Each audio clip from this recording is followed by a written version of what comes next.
Secondary school के online classes में आपका स्वागत करता हूँ। मैं आपको आज हिंदी साहित्य 12th में गुण टॉपिक पढ़ाऊंगा, क्योंकि गुण मैंने पहले शुरू कर लिया था और परिभाषा हमारे गुण की हो चुकी है। विभिन्न विद्वानों ने गुण के बारे में क्या क्या परिभाषा दी, गुण के बारे में क्या क्या अपने मत व्यक्त किए।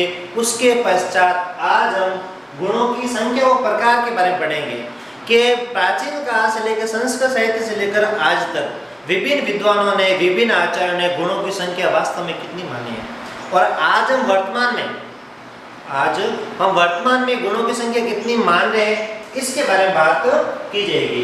कि प्राचीन आचार्य सबसे पूर्व में, अगर संस्कृत विद्वानों में सबसे पूर्व आचार्य की जब बात की, सबसे पहले नाम जो आता है वो किसका आता है? भरत मुनि का। हिंदी नाट्य शास्त्र के जो जनक जो है आपके, हिंदी नाट्य शास्त्र के जो जनक है, और हिंदी नाट्य शास्त्र को आपके संस्कृत के अंतर्गत आपके हिंदी का पांचवा वेद भी कहा जाता है। और उसी नाट्य शास्त्र के जनक जो भरत मुनि है, भरत मुनि गुणों की संख्या 10 मानते हैं। कितनी मानते हैं? 10 मानते हैं। सर्वप्रथम उन्होंने गुणों को 10 भागों में विभाजित किया। धीरे धीरे इसके बीच किसी ने ज्यादा माने और किसी ने कम माने। तो भरत मुनि ने गुणों की संख्या में 10 में कौन कौन से नाम लिए? सबसे पहले लिया उन्होंने ओज गुण, ओज के बाद लिया मधुरी गुण, फिर प्रसाद गुण, फिर कांति, फिर समता गुण, फिर सुकुमारता गुण, फिर उदारता गुण, फिर श्लेष गुण, फिर समाधि गुण, फिर सबसे लास्ट है अर्थ व्यक्ति गुण। तो आचार्य भरत मुनि ने गुणों की संख्या 10 बताई, जिसमें ओज में ओज का भाव, जोश का भाव, क्रांति का भाव, स्फूर्ति का भाव, उत्साह का भाव, ये सब किसमें आएगा? ओज में आएगा। माधुरी में मधुरता का भाव, प्रसाद में वापस मधुरता के साथ साथ ओज का भाव, दोनों मिक्स हो जाएंगे आप इसमें, किसमें? प्रसाद में। कांति मतलब चमक का भाव, समता, समता का मतलब क्या होती है? समानता, सुकुमारता, अच्छे अच्छे वर्णों के बारे में, उदारता, उदार की भावना, श्लेष बोलने का तरीका, आप किस प्रकार से बोल रहे हो, समाधि शांत सौम्य की बात, अर्थ व्यक्ति अपने भावों व विचारों को अभिव्यक्त करना। जो जो अर्थ से बहेंगे वो सब किस बहेंगे? गुण बहेंगे। तो आचार्य भरत मुनि ने गुणों को 10 भागों में विभाजित किया। तो भरत मुनि ने गुणों की संख्या कितनी बताई है? तो 10 बताई। भरत मुनि द्वारा प्रदत्त गुणों की संख्या बताइए, तो हम 10 के नाम लिखेंगे। कौन कौन से 10 नाम? इसी सीक्वेंस में आपको याद करना है और इसी सीक्वेंस में आपको याद हो जाएगा। ओज, माधुरी, प्रसाद, कांति, समता, सुकुमारता, उदारता, श्लेष, समाधि, अर्थव्यक्ति। मैंने जो आपको स्टेप दिए, पहले 4, फिर 3 और उसके बाद 3। ओज, माधुरी, प्रसाद, कांति, समता, सुकुमारता, उदारता, श्लेष, समाधि, अर्थव्यक्ति। इसी सीक्वेंस के अकॉर्डिंग हमें क्या करना है? याद करना है। नंबर 2 पर नाम आते हैं वामन। ये वामन वही है जो रीति संप्रदाय के जनक माने जाते हैं। हिंदी साहित्य के अंतर्गत आपके संप्रदाय के बारे में जब हमने पढ़ा होगा तो अलंकार संप्रदाय आपने नाम सुना होगा, रीति संप्रदाय नाम सुना होगा, ध्वनि संप्रदाय नाम सुना होगा। उसी संप्रदाय में जो रीति संप्रदाय है और रीति संप्रदाय में ही वामन का नाम सर्वश्रेष्ठ आता है। और रीति संप्रदाय के जनक के तौर पर वामन का नाम माना जाता है। रीति आत्मा काव्य, यानी आचार्य वामन ने रीति को काव्य की आत्मा भी माना है। और आचार्य वामन ने गुणों की व्याख्या करते हुए भी गुणों को श्रेष्ठ माना है। उन्होंने गुणों की वापस परिभाषा भी दी है आपके कि काव्य शोभा या करान गुणा भवति। काव्य की शोभा का तत्व जो गुण मानता है वो कौन मानते हैं? आचार्य वामन ही मानते हैं। हमने कल परिभाषा में पढ़ा था। तो वामन ने गुणों की संख्या जो बताई है, कितनी बताई है? 20 बताई है। और इन 20 को वापस डिवाइड भी किया है, विभाजित भी किया है। 10 शब्द गुण है और 10 अर्थ गुण है। 10-10 के भाग में 2 भागों में डिवाइड किया है। किसने? आचार्य वामन है। तो आचार्य वामन के संदर्भ में जब गुणों की संख्या पूछी जाए तो आचार्य वामन ने कितने गुण बताए हैं? 10 शब्द गुण बताए हैं और 10 अर्थ गुण बताए हैं। कुल मिला के वामन ने कितने बताए? 20। 20 को से मैच करो। फिर अग्निपुराण, अग्निपुराण में भी गुणों की संख्या कितनी बताएगी? 18 बताएगी, जिसमें गुणों को कितने भागों में विभाजित किया गया है? 3 भागों में विभाजित किया गया है। सबसे पहला भाग कौन सा है? शब्द वाला। दूसरा कौन सा है? अर्थ वाला। इन्होंने एक नया रूप दिया है, उभय रूप, जो इन दोनों से कुछ अलग है।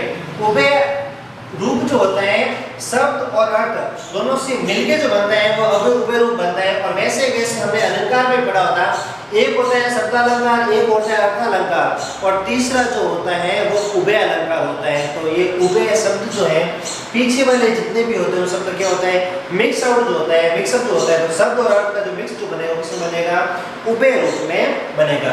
तो अग्नि पुराण में अलंकार, अग्नि पुराण में गुणों की संख्या कितनी बताई है 18, जिनको कितने भागों में विभाजित किया गया है 3 भागों में, शब्द में, अर्थ में और उभय रूप में 3 भागों में विभाजित किया गया है।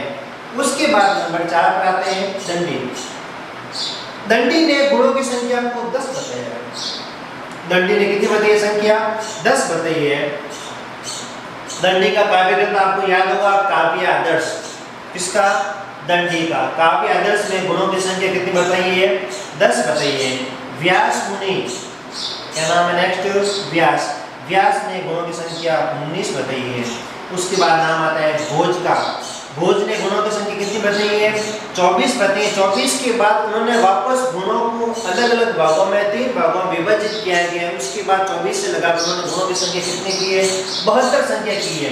किसके बाद 24 के बाद उन्होंने गुणों की संख्या जो की है कितनी की है 72 की है। लेकिन हमें सामान्यतः गुणों की संख्या जो मानी है वो 24 ही मानी है। 72 की संख्या है वो बाद में अंकित की जाएगी। पहले 24 माने, 24 के बाद गुणों को 3 भागों में अलग अलग भागों में विभाजित किया। विभाजित करने के पश्चात उनकी संख्या कितनी बन गई 72 संख्या बन गई। उसके बाद सबसे लास्ट जो नाम आता है आचार्य कुंतक का, किसका नाम आता है आचार्य कुंतक का नाम सबसे पहले आएगा। ध्यान रखना कुंतक के बाद भामह, मम्मट और विश्वनाथ का नाम आएगा। पहला नाम किसका आएगा कुंतक का, कुंतक के बाद भामह, मम्मट और विश्वनाथ का नाम आएगा। तो आचार्य कुंतक ने गुणों की संख्या कितनी बताई है 3 बताई है। सभी गुणों का जो अस्तित्व जो है, जो निचोड़ जो है वह 3 गुणों में सम्मिलित बताए हैं, ओज गुण, माधुर्य गुण और प्रसाद गुण। आचार्य कुंतक के पश्चात ही आचार्य वामन, आचार्य मम्मट और विश्वनाथ, इन तीनों ने कुंतक के पश्चात भामह, मम्मट और विश्वनाथ ने सभी गुणों का जो मिश्रण जो है किसमें क्या है ओज गुण, माधुर्य गुण और प्रसाद गुण में कर लिया है। तो इस प्रकार अभी हमने गुणों को, काव्य गुणों को कितने भागों में विभाजित किया गया यह पढ़ा और गुणों की संख्या अलग अलग विद्वानों ने क्या क्या मानी।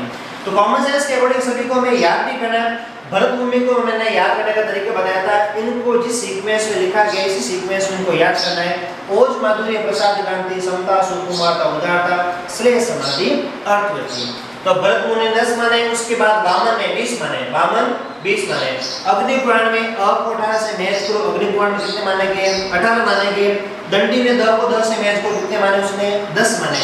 ये रटने हैं जैसे कि जैसे लिखे हुए। समझने के मामले में तीनों समझने पड़ेंगे, सिलेबस में क्योंकि ये तीनों ही शामिल हैं। उसके बाद व्यास ने 19 माने, भोज ने 24 माने।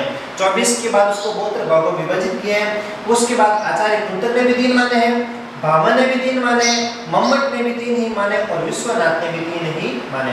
सभी गुणों का सम्मिश्रण जो किया है ओज गुण, माधुर्य गुण व प्रसाद गुण में किया है।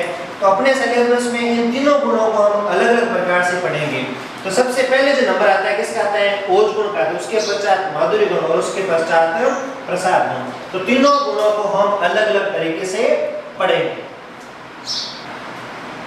गुणों की संख्या के बाद नंबर 1 पर हम अब ओज गुण के बारे में बात करेंगे कि ओज गुण क्या होता है। नंबर 1 पर गुण कौन सा है ओज गुण। ओज का वास्तव में अर्थ क्या होता है, ओज का अर्थ होता है स्फूर्ति, यानी जोश की भावना, उत्साह की भावना, उमंग की भावना। ये सब किस पाएंगे ओज में। ओज शब्द में ये सब कुछ निहित होता है। ओज गुण में ओज का स्फूर्ति, जोश, उत्साह या उमंग। परिभाषा के तौर पर या इसकी विशेषताओं के तौर पर जब देखते हैं ओज की विशेषता क्या होती है, किसी रचना को पढ़कर या सुनकर, किसी काव्य रचना को पढ़कर या सुनकर शरीर में स्फूर्ति आ जाती है, अर्थात जोश आ जाता है, चित्त में आवेश आ जाता है। चित्त होता है मन, मन में आवेश की भावना। आवेश का मतलब भी जोश होता है, उत्साह होता है, जोश उत्पन्न हो जाता है, वहां ओज गुण होता है। तो ओज गुण का मतलब है किसी काव्य रचना को पढ़कर, अगर कोई रचना पढ़ रहे हैं और उस रचना को पढ़कर हमें जोश की भावना आ रही है, उत्साह की भावना आ रही है, क्रांति का भाव पैदा हो रहा है, उमंग की भावना हो रही है, कुछ कार्य करने की शक्ति अपने मन में पैदा हो रही है, तो सब कुछ किसमें होगा ओज गुण के अंतर्गत वह आएगा। ओज गुण की जब लक्षण और विशेषताओं की जब बात करें, इसके बाद ओज गुण के लक्षण क्या होते हैं, ओज गुण को पहचानते कैसे। कोई काव्य रचना है तो हम कैसे पता करें कि उस काव्य रचना में ओज गुण है? लिखा हुआ तो नहीं होगा उसके ऊपर इसमें ओज गुण है, लेकिन उसको पहचानने का कुछ तरीका होता है किसी काव्य रचना में इसमें ओज गुण है, तो हम कैसे पहचाने? तो ओज गुण को पहचानने का मतलब ये होता है कि पहली बात कि उस काव्य रचना में द्वित्व वर्ण व संयुक्त वर्णों की अधिकता रहती है। कैसे वर्ण? द्वित्व वर्ण व संयुक्त वर्ण की क्या रहती है? अधिकता रहती है। किसमें? ओज गुण में। द्वित्व वर्ण से मतलब है जैसे दिल्ली लिखा हुआ है, दो अक्षर एक जैसे पास पास में आते हैं, जैसे उज्ज्वल वर्ण, उज्ज्वल वर्ण है शब्द है, उसमें दो अक्षर पास पास में आ रहे हैं, ज और ज, वैसे दिल्ली। और संयुक्त वर्ण यानी दो वर्ण जब पास पास में आते हैं जैसे ग और ग, दोनों अलग अलग है। द्वित्व वर्ण में दोनों अक्षर एक जैसे होंगे और संयुक्त वर्ण में दोनों वर्ण जो होंगे, अक्षर जो होंगे, अलग अलग होंगे। ध्यान रखना, द्वित्व वर्ण का मतलब ये होता है दोनों वर्ण एक जैसे हो। संयुक्त वर्ण का मतलब होता है दोनों व्यंजन हो या स्वर भी हो सकते हैं, लेकिन दोनों क्या क्या होंगे? अलग अलग होंगे। दूसरी बात, कठोर वर्णों का प्रयोग। अब ओजमी रचना है तो उस ओजमी रचना में ऐसा नहीं शांत प्रवृत्ति के वर्ण वगैरह होंगे जिनको पढ़कर शांति का भाव पैदा हो जाए, आपके कठोर वर्ण आएंगे, कोमल कांत पदावली नहीं होगी। कठोर वर्णों का क्या होता है? प्रयोग होता है। तीसरी बात, ट वर्ग के अक्षरों की प्रधानता रहती है। ट वर्ग अपना आप में कठोर है, ट ठ ड ढ ण। ट वर्ग अपना आप में जब हम उच्चारण करते हैं तो कठोर वर्ण ट ठ ड ढ ण, तो ट वर्ग के अक्षरों की क्या रहती है? इसमें प्रधानता रहती है। किसमें? ओज में जो रचना जो होती है। लंबे लंबे समासों का प्रयोग, काव्य रचना में बहुत लंबी लंबी बातें इसमें की जाएगी, लंबे लंबे समासों का प्रयोग किया गया, मतलब पूरी पंक्ति को जब एक साथ में निचोड़ के साथ में ले जाता है तो लंबे लंबे समासों का प्रयोग होता है। चित्त को उद्दीप्त करने वाली शैली होती है। उद्दीप्त का मतलब जोश दिलाने का भाव, उद्दीप्त करने का भाव, क्रांति दिलाने का भाव, उत्साह दिलाने का भाव। किसमें? चित्त को उद्दीप्त करने वाली शैली होती है। किसमें? ओज गुण में रचना में। नेक्स्ट बात, प्रौढ़ भावों की अभिव्यक्ति होती है। प्रौढ़ भावों की कुछ निहित गहरा इसमें भाव छुपा होता है, उस भाव को हमें समझने की आवश्यकता पड़ती है। देश प्रेम की जो कविताएं वगैरह है, राष्ट्र प्रेम की जो कविताएं वगैरह है, क्रांति की जो कविताएं हैं, उस क्रांति की कविता में प्रौढ़ भाव छुपा होता है, कोई विशेष अर्थ छुपा हुआ होता है। तो प्रौढ़ भावों की इसमें क्या होती है? अभिव्यक्ति या फिर अभिव्यंजना भी इसको हम कह सकते हैं। नेक्स्ट बात है सातवां, ध्वन्यात्मकता। क्या है? ध्वन्यात्मकता। ओजमी काव्य रचना में ध्वन्यात्मकता होती है, यानी ध्वनि की गूंज उत्पन्न होती है। अब कॉमन सी बात है, स्फूर्ति का भाव होगा, जोश का भाव होगा, उत्साह का भाव होगा, उसमें ध्वनि तो होगी, उसमें ध्वनि तो होगी। हम नॉर्मल वीडियो में जो सामान्य बात करते हैं हम शांतिपूर्वक बात करते हैं, लेकिन जब हम गुस्से में, क्रोध में, लड़ाई झगड़े में जब हम बात करते हैं तो हमारे मन में अपना आप आवेश उत्पन्न हो जाता है, जोश उत्पन्न हो जाता है, तो अपने आप अपनी आवाज़ क्या हो जाती है? तेज होती है। या घर में हम धीरे धीरे बोलते हैं क्या? नहीं, हम जब किसी से लड़ाई करने का जब माहौल पैदा हो जाता है तब उसमें उस समय अपने आप हमारे मन में जोश का भाव पैदा हो जाता है। जब हम राष्ट्र प्रेम की क्रांति कविता पढ़ते हैं, जब हम झांसी की रानी कविता पढ़ते हैं, बुंदेले हर बोलो के मुंह हमने सुनी कहानी थी, खूब बड़ी मर्दानी वो तो झांसी वाली रानी थी। ऐसी बहुत सारी काव्य रचनाएं हैं। हल्दीघाटी कविता की रचनाएं, श्यामनारायण पांडे की हल्दीघाटी रचना, उसमें भी यही बताया गया है। उस कविता को पढ़कर हमारे मन में क्या उत्पन्न हो रहा है? जोश उत्पन्न हो रहा है। उसके बाद उद्बोधन या आह्वान के लिए प्रयोग किए जाते हैं। उद्बोधन का भाव जो होता है, आह्वान का जो भाव होता है, किसमें होता है? ओज गुण में होता है। इस बात का हमेशा ध्यान रखना। उद्बोधन किसी न किसी को उद्बोधित किया गया है, हमें कोई न कोई प्रेरणा दी जा रही है, संदेश दिया जा रहा है, कोई मैसेज दिया जा रहा है। और आह्वान, हमें बुलाया जा रहा है, पुकारा जा रहा है। वैसा नहीं कहीं आपको कुछ काय के गुजर नहीं, राष्ट्र प्रेम संबंधित जोश की जब भावना होगी तो इसमें ऐसी बात होगी। नेक्स्ट बात, ओज गुण जो होते हैं, ओज गुण में कौन कौन से रसों के बारे में बात की जाएगी। ओज गुण में कौन कौन रसों का प्रयोग होता है, कौन कौन से रस इसमें प्रयुक्त होते हैं? पहला वीरस, दूसरा भयानक रस, तीसरा विभत्स रस और चौथा रौद्र आदि रसों की व्यंजना होती है। वीरता की भावना वीरस, भयानक युद्ध का पूरा माहौल है, आपस में डर का माहौल है, वो भयानक हो जाएगा।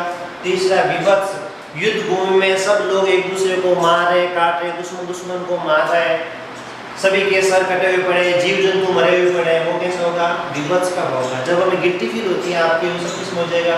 विभत्स में हो जाएगा। नेक्स्ट है रौद्र की भावना। रौद्र का मतलब होता है क्रोध की भावना। कैसी भावना? क्रोध की भावना जो होगी आपकी वो किसमें होगी? ओज गुण में होगी। आदि रसों की अभिव्यंजना होती है। जैसे भी उस उदाहरण को हम देखते हैं, इस उदाहरण में क्या बताया गया है? हय रुंड गिरे गज झुंड गिरे कटकट अग्नि पर शुंड गिरे। देखो ध्वन्यात्मकता आ रही है इसमें, पंचमाक्षर का प्रयोग हो रहा है, ध्वन्यात्मकता इसमें आ रही है। हय रुंड गिरे गज झुंड गिरे कटकट अग्नि पर शुंड गिरे। क्या वर्ग आ रहा है? बार बार आ रहा है। भूपर हय विकल वितुंड गिरे लड़ते लड़ते अरिझुंड गिरे। हय रुंड गिरे गज झुंड गिरे कटकट अग्नि पर शुंड गिरे। भूपर हय विकल वितुंड गिरे लड़ते लड़ते अरिझुंड गिरे। देखो अजीब सी ध्वन्यात्मकता आ रही है, जोश का भाव पैदा हो रहा है, तो काव्य गुण कौन सा हो जाएगा? ओज गुण। हय रुंड गिरे, हय क्या होता है? घोड़ा। युद्ध भूमि की बात की जा रही है, हल्दीघाटी युद्ध की पंक्तियां हैं श्यामनारायण पांडे की। हल्दीघाटी का जब युद्ध हुआ उस समय की बात है। हय रुंड गिरे, घोड़े गिर रहे हैं, गजझुंड गिरे, हाथियों के झुंड नीचे गिर रहे हैं। कटकट अग्नि पर, अग्नि होती पृथ्वी, कटकट अग्नि पर शुंड गिरे, हाथियों की सूंड जो है धरती पर गिर रही है आपके, ऐसा माहौल बन रहा है। भूपर हय विकल वितुंड गिरे, भूए धरती पर हय घोड़े विकल व्याकुल होकर वितुंड गिरे, घोड़े और हाथी सभी व्याकुल होकर धरती पर बार बार गिर रहे हैं। लड़ते लड़ते अरिझुंड गिरे, और युद्ध भूमि में लड़ते हुए, अरि होता है दुश्मन, दुश्मनों के झुंड नीचे गिर रहे हैं। मारकाट आपस में भयंकर चल रही, युद्ध का ऐसा माहौल बना हुआ है। ओज गुण में इसमें है, लेकिन ओज गुण के साथ साथ, ओज गुण के पश्चात युद्ध भूमि में जब मारकाट हो जाती है, दुश्मन एक दूसरे को परास्त कर लेते हैं, मारते उस समय का जो माहौल है, यानी विभत्स रस, आपस में जब खून खराबा हमें दिखता है, आपके विभत्स की भावना होती है आपकी, वहां पर कौन सा रस हो जाएगा? विभत्स रस। देशभक्त वीरों, मरने से नेक नहीं डरना होगा, प्राणों का बलिदान देश की वेदी पर करना होगा। यहाँ पर आह्वान बताया गया है। क्या बताया गया है? आह्वान, हमें पुकारा गया है, बुलाया गया है, उद्बोधन दिया गया है कि देशभक्त वीरों, मरने से नेक नहीं डरना होगा। हे राष्ट्र प्रेमी, हे देश प्रेमियों, मरने से हमें बिल्कुल भी नहीं डरना चाहिए। प्राणों का बलिदान देश की वेदी पर करना होगा, और हमें मातृभूमि की रक्षा के लिए, देश प्रेम के लिए, ये गुप्त जी की बातें, देश प्रेम के लिए, राष्ट्र प्रेम के लिए, मातृभूमि के लिए अपने प्राणों को क्या करना पड़ेगा? न्योछावर करना पड़ेगा। तो ये जो बातें बताएगी, कौन से रस की बातें बताएगी है? वीर रस की बातें बताएगी है। नेक्स्ट बात, ओज गुण का संबंध गौड़ी रीति से होता है। देखो काव्य शास्त्र में, मैंने काव्य शास्त्र के आपको अंग बताए थे कि काव्य के अंग कौन कौन से होते हैं, जिसमें मैंने रस के बारे में बात की थी, गुण के बारे में बात की थी, अलंकार के बारे में बात की थी, और एक रीति होता है। तो यहाँ पर ओज गुण जहाँ जहाँ पर होगा वहाँ पर गौड़ी रीति होगी। कहने का मतलब जो ओज गुण की जो विशेषता है, वो विशेषता किसकी होगी? गौड़ी रीति की होगी। वापस सुनना, रीतियाँ तीन होती है, गौड़ी रीति होती है, पांचाली रीति होती है, वैदर्भी रीति होती है। तो गौड़ी रीति की जो विशेषता है वो विशेषता ओज गुण की विशेषता होती है, क्योंकि ओज गुण जो होता है उसमें गौड़ी रीति होती है, गौड़ी रीति जिसमें होगी उसमें ओज गुण होगा, दोनों का आपस में गहरा संबंध होता है। नेक्स्ट, ओज गुण में चित्त का उद्दीपन व विस्तार होता है। चित्त होता है मन, मन का उद्दीपन होता है, मन में जोश की भावना पैदा होती है, उमंग की भावना पैदा होती है, और चित्त का विस्तार होता है। किसमें? ओज गुण में।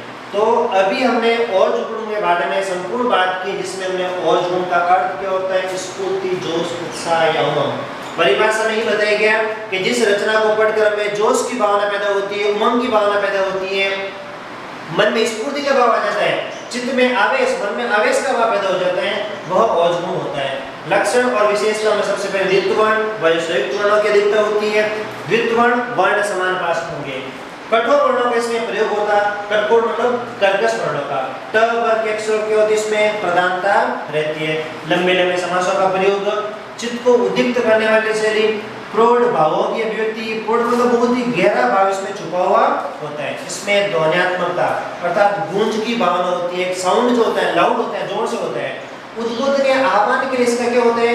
प्रयोग होता है। हमें किसी न किसी बात के लिए उद्बोधित किया जाएगा, राष्ट्र प्रेम के लिए आह्वान किया जाएगा, और इसमें कौन कौन से रसों का प्रयोग होता है, इस बात का हमें ध्यान रखना है कि ओज गुण में कौन कौन से रस आएंगे, प्रसाद गुण में कौन कौन से रस आएंगे, और माधुर्य गुण में कौन कौन से रस आएंगे। तो वीर, भयानक, विभत्स व रौद्र रस का इसमें क्या होता है? प्रयोग होता है। और वहां पर यही बात है, रुंड गिरे गज्जुंड गिरे कटकट अवनी पर शुंड गिरे, भूपर है विकल वितुंड गिरे, लड़ते लड़ते हरि पर झुंड गिरे। तो यहाँ पर गूंज की भावना है, ध्वन्यात्मकता आ रही है।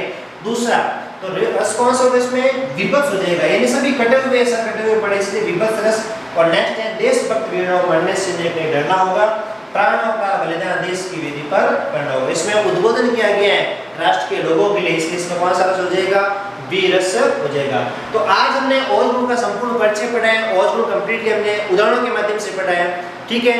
इसको एक बार वापस आप रिवाइज करना, तसल्लीपूर्वक देखना, ठीक है। तो आज की क्लास हम ओज गुण पे ही खत्म करते हैं। नेक्स्ट क्लास में हम ओज गुण के 50 दूसरे जो अपना प्रसाद गुण है, प्रसाद गुण की विशेषताओं के बारे में, उसके लक्षणों के बारे में और उदाहरणों के बारे में पढ़ेंगे। धन्यवाद।